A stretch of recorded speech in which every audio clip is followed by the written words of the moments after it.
नमस्कार साथियों, आज मैं एक नई कहानी भिखारिन लेके आई हूँ। एक अंधी थी। वो रोज मंदिर के दरवाजे पर जाकर खड़ी होती। दर्शन करने वाले बाहर निकलते तो वह अपना हाथ फैला देती और नम्रता से कहती, बाबूजी, अंधी पर दया हो जाए। वह जानती थी कि मंदिर में आने वाले श्रद्धालु हुआ करते हैं। उसका यह अनुमान असत्य नहीं था। आने जाने वाले 2-4 पैसे उसके हाथ पर रख ही देते। अंधी उनको दुआएं देती। स्त्रियां भी उसके पल्ले में थोड़ा बहुत अनाज डाल दिया करती थी। सुबह से लेकर शाम तक वह इसी प्रकार हाथ फैलाए खड़ी रहती। उसके बाद मन ही मन भगवान को प्रणाम करती और अपनी लाठी के सहारे झोपड़ी की ओर चली जाती। उसकी झोपड़ी है वो नगर से बाहर थी। रास्ते में जाती तो वहाँ भी याचना करते हुए जाती थी। राहगीरों में अधिक संख्या सफ़ेद कपड़े वाले होते थे जो पैसे देने की अपेक्षा झड़का देते थे। तब भी अंधी निराश न होती और उसकी याचना बराबर जारी रहती।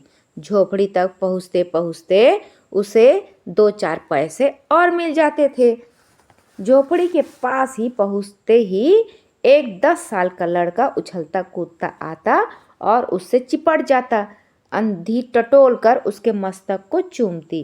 बच्चा कौन है, किसका है, कहाँ से आया, इस बात से कोई परिचय नहीं था।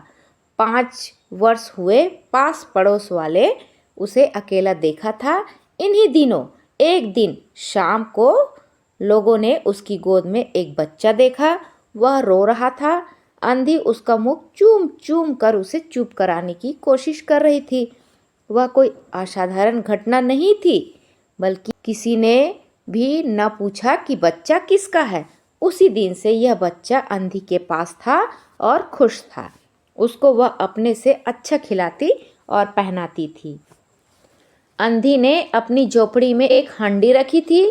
शाम समय जो कुछ मांग कर लाती उसमें डाल देती थी और उसे किसी वस्तु से ढांप देती थी, इसलिए कि दूसरे व्यक्तियों की नज़र उस पर ना पड़े। खाने के लिए अन्न काफ़ी मिल जाता था। उससे वो काम चला लेती थी। पहले बच्चे को पेट भर खिलाती, फिर खुद खाती थी। रात को बच्चे को हृदय से लगाकर वही पड़ी रहती थी। सुबह होते ही उसको खिला पिलाकर फिर मंदिर के द्वार पर जा खड़ी होती थी। काशी में सेठ बनारसी दास बहुत प्रसिद्ध आदमी था। बच्चा बच्चा उसकी कोठी से परिचित है। बहुत बड़े देशभक्त और धर्मात्मा है। धर्म में उनकी बहुत बड़ी रुचि थी। दिन के 12 बजे तक सेठ स्नान ध्यान में लगे रहते। कोठी पर हर समय भीड़ लगी रहती थी। कर्ज के इच्छुक तो आते ही थे, लेकिन ऐसे व्यक्तियों का भी तांता बंधा रहता था जो अपनी पूंजी सेठ के पास धरोहर के रूप में रखने आते थे। सैकड़ों भिखारी अपनी जमा पूंजी इन्हीं सेठ के पास जमा कर जाते थे। अंधी को भी यह बात मालूम हुआ, लेकिन पता नहीं अब तक वह अपनी कमाई यहाँ जमा कराने से क्यों हिचकिचाती रही। उसके पास काफ़ी रुपए हो गए थे। हांडी लगभग पूरी भर चुकी थी। उसको शंका थी कि कोई चुरा न ले जाए। एक दिन शाम के समय अंधी ने वह हांडी उखाड़ी और अपने आंचल में छिपाकर सेठ की कोठी पर पहुंची। सेठ जी बही खाते में पृष्ठ उलट पलट रहे थे। उन्होंने पूछा, क्या है बुढ़िया? अंधी ने हांडी उनके आगे सरका दी और डरते डरते कहा, सेठ जी, इसे अपने पास जमा कर लो। मैं अंधी हूँ, अपाहिज, कहाँ रखती फिरूंगी। सेठ जी ने हांडी की ओर देखकर कहा, इसमें क्या है? अंधी ने उत्तर दिया, भीख मांग मांग कर अपने बच्चे के लिए 2-4 पैसे इकट्ठा कर रही हूँ। अपने पास रखने से डरती हूँ, लेकिन इन्हें आप अपनी कोठी में रख लीजिए। सेठ ने मुनीम की ओर इशारा किया, बही में उसका जमा कर लो। फिर बुढ़िया से पूछा, तेरा नाम क्या है? तो अंधी ने अपना नाम बताया। मुनीम जी ने नगदी गिनकर उसके नाम से जमा कर ली और वह सेठ जी को आशीर्वाद देती हुई अपनी झोपड़ी में चली गई। 2 साल बहुत सुख के साथ बीते। इसके बाद एक दिन लड़के को बुखार आ गया। अंधी ने दवा दारू की, झाड़ फूक से भी काम लिया, टोने टोटके की भी परीक्षा की, लेकिन पूरी प्रयत्न व्यर्थ सिद्ध हुआ। लड़के की दशा दिन प्रतिदिन बुरी होती गई। अंधी का हृदय टूट गया। साहस ने जवाब दे दिया, निराश हो गई, परंतु फिर ध्यान आया कि डॉक्टर के इलाज का फायदा हो जाए। इस विचार के आते ही वह गिरती पड़ती सेठ जी की कोठी में जा पहुंची।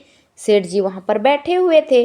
अंधी ने कहा, सेठ जी, मेरी जमा पूंजी में से 10-5 रुपए मुझे मिल जाएंगे तो बड़ी कृपा हो जाएगी। जो मेरा बच्चा है वो मर रहा है, मैं उसको डॉक्टर को दिखाऊंगी। तो सेठ जी ने कठोर स्वर में कहा, कैसी जमा पूंजी, कैसे रुपए? मेरे पास किसी के रुपए जमा नहीं है। अंधी ने रोते हुए जवाब दिया, 2 वर्ष हुए हैं मैं आपके पास धरोहर रख गई, दे दीजिए, बड़ी दया होगी। सेठ जी ने मुनीम की ओर देखकर कहा, मुनीम जी जरा देखना तो, इसके नाम की कोई पूंजी जमा है क्या? तेरा नाम क्या है रे? अंधी की जान में जान आई, आशा बंधी। पहला उत्तर सुनकर उसने सोचा कि सेठ बेईमान है, लेकिन अब सोचने लगी शायद उन्हें ध्यान नहीं रहा होगा। ऐसा धर्मी व्यक्ति भला कहीं झूठ बोल सकता है? उसने अपना नाम बता दिया। उलट पलट कर देखा, फिर कहा, नहीं तो इस नाम की एक पाई भी जमा नहीं है। अंधी वहीं बैठी जमी रही। उसने रो रो कर कहा, सेठ जी, परमात्मा के नाम पर, धर्म के नाम पर कुछ दे दीजिए, मेरा बच्चा जी जाएगा, मैं जीवन भर आपके गुण गाऊंगी। लेकिन पत्थर में जोंक न लगी। सेठ जी ने गुस्से में आकर उत्तर दिया, जाती है या नौकर को बुलाऊं?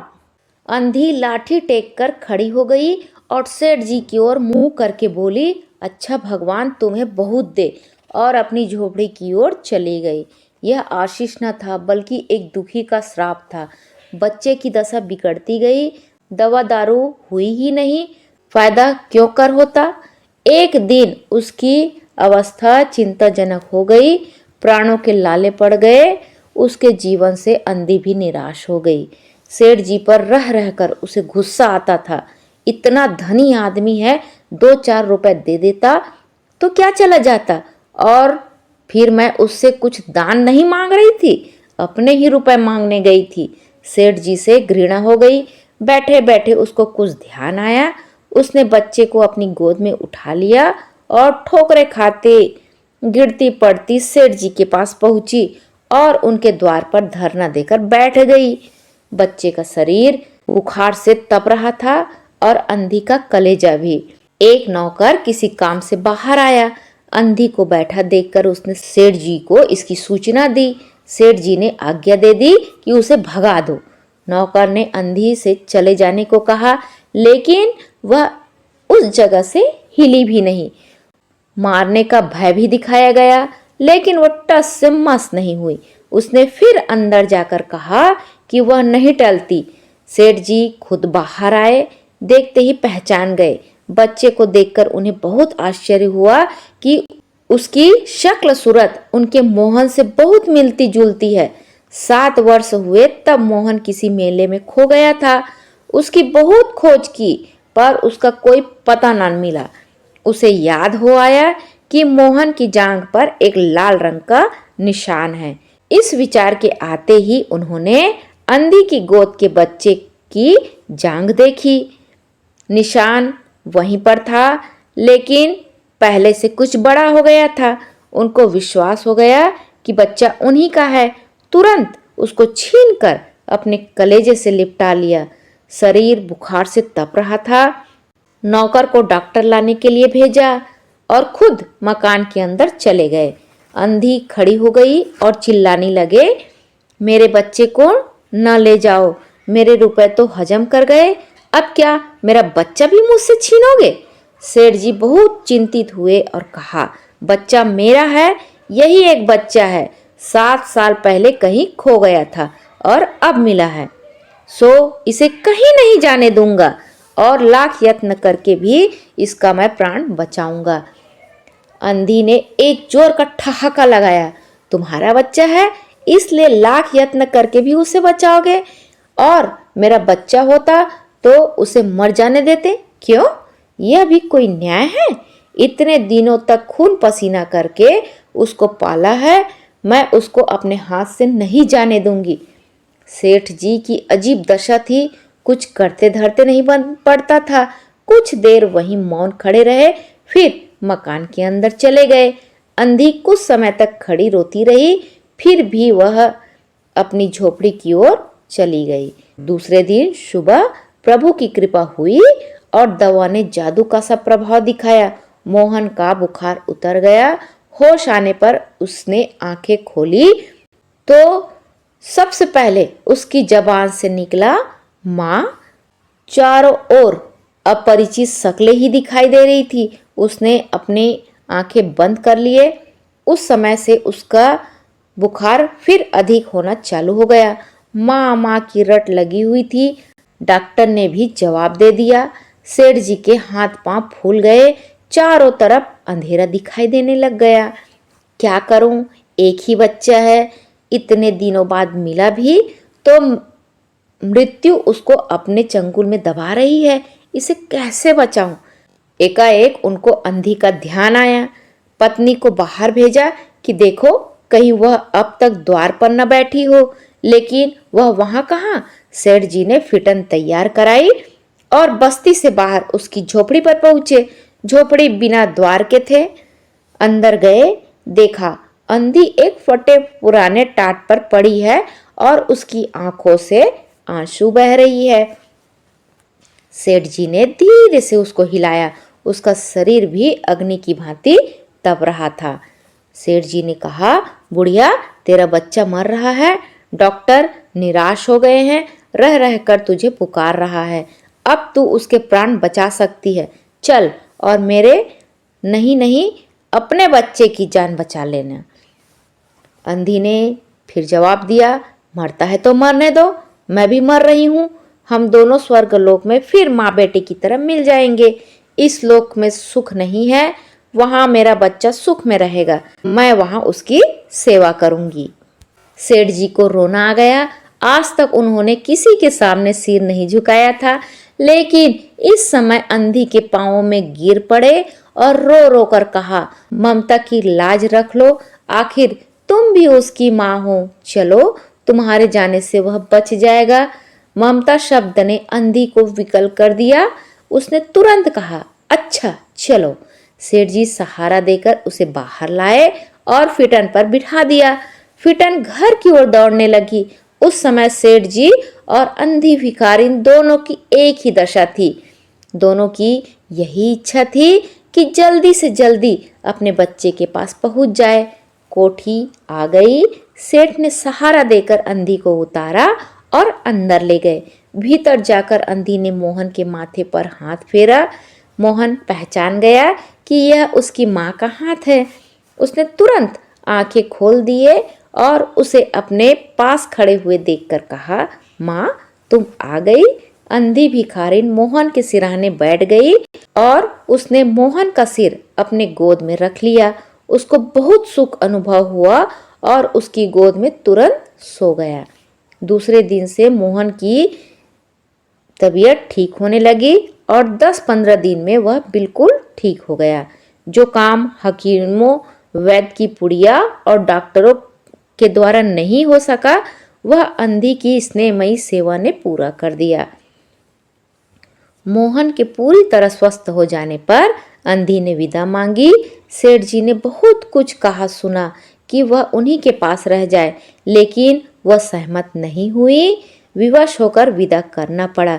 जब वह चलने लगी तो सेठ जी ने रुपयों की एक थैली उसके हाथ में दे दी। अंधी ने मालूम किया इसमें क्या है, तो सेठ जी ने कहा, इसमें तुम्हारी धरोहर है, तुम्हारे रुपए हैं, मेरा वह अपराध।